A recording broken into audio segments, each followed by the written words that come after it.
Друзья, всем привет! Вы на канале Джонни Кэтсуэлл, и сегодня посмотрим на один из моих кораблей в порту. Это линкор Rhode Island.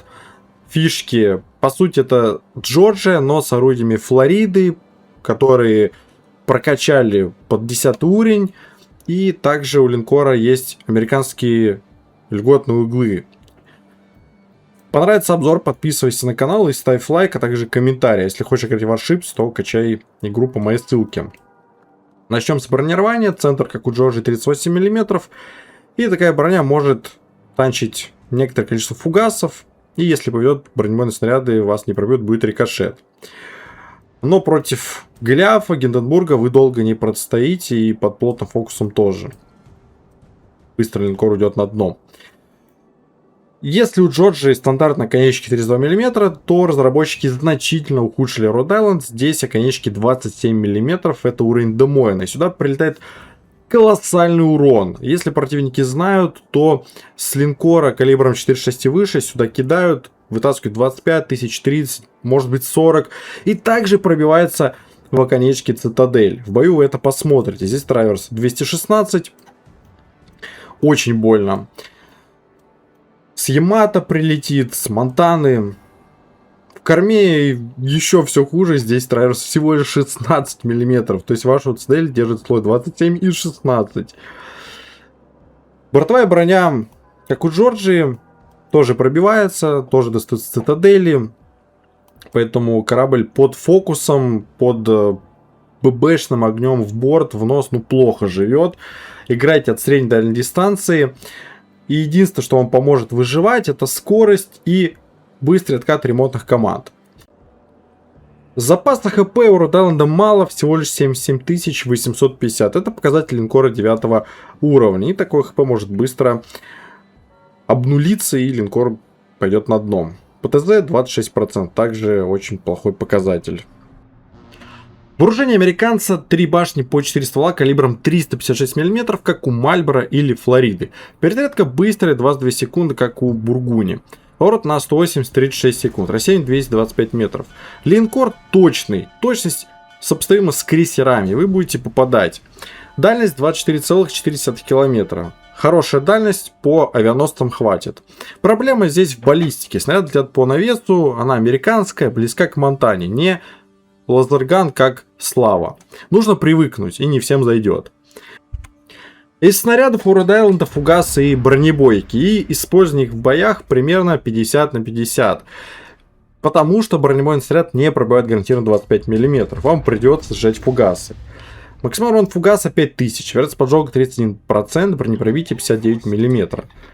Суммарно неплохие показатели, потому что по крупной цели по линкорам мы подаем залпово 7-8 снарядов и вешаем пожар. На одних пожарах в фугасах можно набивать около 100-150 тысяч. При этом и бронебойный снаряд здесь рабочий. Из-за того, что у нас льготный угол рикошета и максимальный урон 10213. ББ снаряды отлично дамажат крейсера в борт. Они меньше сквозят, и почти на все дистанции вы можете достать крейсерам цитадели. И даже ваншотнуть средний класс. Но вот по линкорам пробития не хватает. На дальней дистанции вы просто не пробьете им лист, который защищает цитадель. А вот на ближней дистанции вам хватит пробить, и вы можете достать кучу цитаделей из Ямато. В общем, на Rhode Island нужно грамотно подбирать боеприпасы под ситуацию. Там, где противники носом, фугасы, в борт бронебойки. Но в борт линкором на дальней дистанции долбите в казематы. И еще вы пробиваете гарантированно 16 мм. Так что Смоленску в нос, Остину, Кальберу тоже долбите ББ снарядами и вытаскивайте цитадели. Мы убийца крейсеров. У Rhode Island есть вспомогательный калибр, примерно как у Джорджии. Но я его не раскачивал. У линкора не хватает живучести, и идти в ближний бой нам, по сути, противопоказано. Поэтому ПМК реализовать мы не сможем. У Rhode Island классическое американское зенитное вооружение. Дальность небольшая, 5,8 км, но неплохой урон-аур.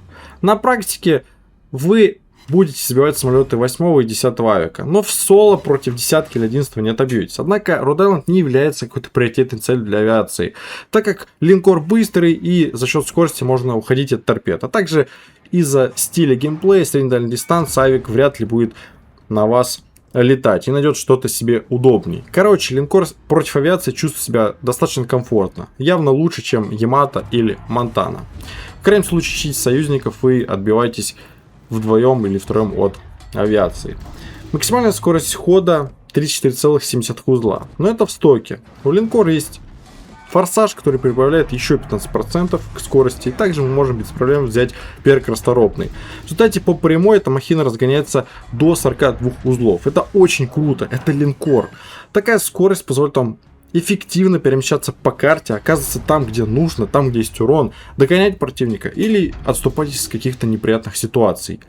Циркуляция 890 метров и перекладка крейсеровская 12,1 секунды. Не как у Джорджии. Джордж это корова на льду. Род Айленд получил нормальную циркуляцию и перекладку. Маскировка в этом билде 13,7 километра, что уже неплохо для линкора. Но при желании можете еще усилить маскировку и будет 12 с копейками. Это для линкора очень даже достойно. Из снаряжения американская команда аварийная, которая работает 30 секунд. Также ремонтные команды на манер Джорджии с перезарядкой в 40 секунд, что гораздо быстрее, чем у большинства линкоров. Форсаж плюс 15% и поисковая РЛС, работающая на 9 километров. Позволит вам убить или спугнуть неопытный крейсер в домах или эсминец. Альтернативно можно взять корректировщик огня, но дальности у нас стрельбы очень много. Либо истребитель. Сборка на Род Айленд. Из-за модернизации вам нужны две угольные модерки. На аварийку и на форсаж. Дальше я взял разгон и американскую модерку на точность, когда у тебя 12 стволов работает хорошо. Командир нужен Уимл Хелси, у вас улучшенный заряжающий. И так как у линкора небольшой калибр, здесь нужно вовремя переключаться с фугасов на ББ снаряды или наоборот. Этот перк это позволит. На втором уровне расторопный, поворот орудия здесь так хороший, наводчик нам не обязателен. Билд агрессивный, поэтому я его дополнил неистовым. Когда мы получаем один пожар, то перезаряд капается сразу на 10%. Этот навык лучше работает именно на Европе в World of Warships. Сверхтяжелые ББ снаряды. Урон ББ снарядов перевалит за 10 тысяч. Не всем зайдет навык повышенная готовность ремонта команды. Да, у Род Айленда хилки перезаряжаются быстро, но с ним будут еще быстрее. Линкор получает огромный урон и жрет активно хилки.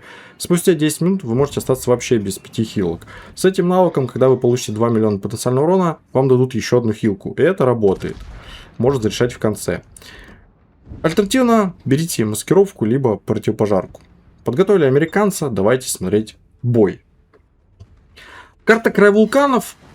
Реснулся на точке С. И у Род Айленда за счет высокой скорости есть хорошая такая фишка. Мы можем быстро занять агрессивный остров около точки. Раньше, чем противник займет свой такой зеркальный остров. И оттуда вести огонь с более близкой дистанции из сейва. Что я и делал, заняв остров на И7. И если ситуация накаляется, за счет скорости, динамики, мы можем уйти из-под боя, покинуть остров, отступить. Хочется снова похвалить форсаж и скорость Род Айленда. Посмотрите, я уже практически у точки А. 42 узла по прямой, это очень круто. Линкор летает по карте. А это метовая характеристика.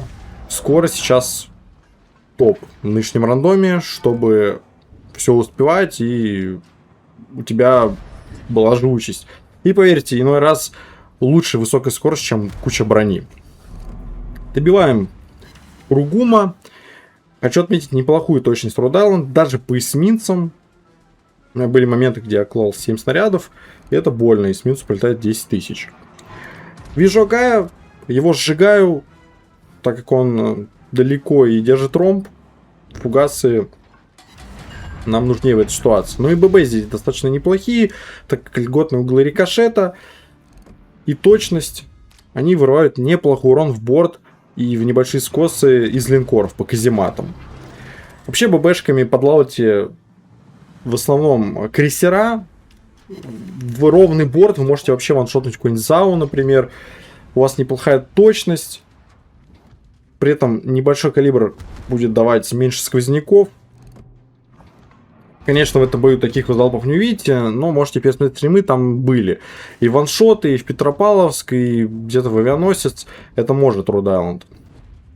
Еще из плюсов отмечу быстрые ремонтные команды и наличие РЛС, что редкость для данного класса. Все-таки мы можем хоть как-то найти эсминец.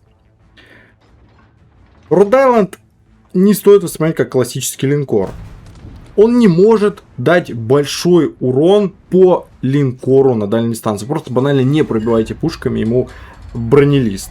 То есть как Ямато или Монтана дать большой урон в тяж или шотнуть вы не сможете.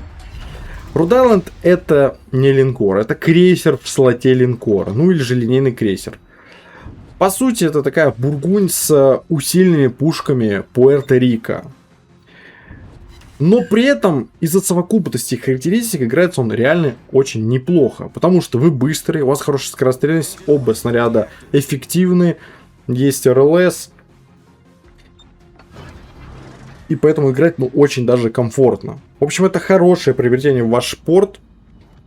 Эта версия, кстати, Black. Ждите Черную Пятницу. Возможно, его снова добавят для покупки. При этом Rhode Island при желании можете как-то пересобрать в режим асимметричный бой или в операции, прокачав ПМК. Но здесь тоже как бы есть, но в рандом не рекомендую. Линкор мне понравился, я поставлю ему, пожалуй, ранка. Но огромный недостаток это его оконечки. Они слишком сильно его ослабляют против опытных противников. Из-за этого ты не можешь идти вперед и выигрывать клинч 1 на 1. Да, у тебя лучше скорострельность, чем большинство линкоров, но банально тебе Ямато кинет 2 раза в нос и отправит на дно. И поверьте, здесь многие на Европе знают про оконечки 27. Это просто уровень Демойна. Поэтому не лезьте вперед на Rhode Island. Его коронная дистанция средний дальний бой. Да, на дальний будет не так легко попадать, но выбирайте цели покрупнее, помедленнее. И тогда будет вам счастье, как я долблю сейчас Ямато. 117 тысяч, я принял решение сближаться, идти на точку А.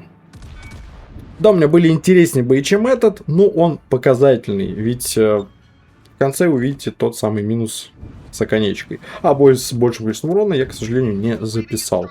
Но потенциально этот линкор склонен к дамагу.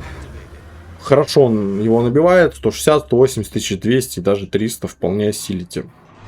При везении и скилле, конечно. Переключаем снаряды бронебойный Вермонт. И сейчас увидим хороший белый урон. Кстати, белым уроном, ну, действительно, Rhode Island удивляет. Может вытаскивать и под 20 тысяч. Пишите в комментариях, что думаете по линкору. Но когда у тебя и скорострельность, и скорость, это точно будет хорошим кораблем. Идем ровно, однако у нас 2 точки и гораздо больше очков. Снова переключаюсь на фугасы. Вижу Ямато. Будем его сжигать. Кому стоит покупать Rhode Island? Кому нравится Бургонь? Пожалуй, это самый ближайший корабль к Rhode Island. Если любите облегченный линейный крейсер, то есть не классический тяж со 100 тысячами хп медленно, а именно вот Бургунь французский, то Rhode Island это то, что вам нужно. Кстати, стоит сделать стрим против Бургуни.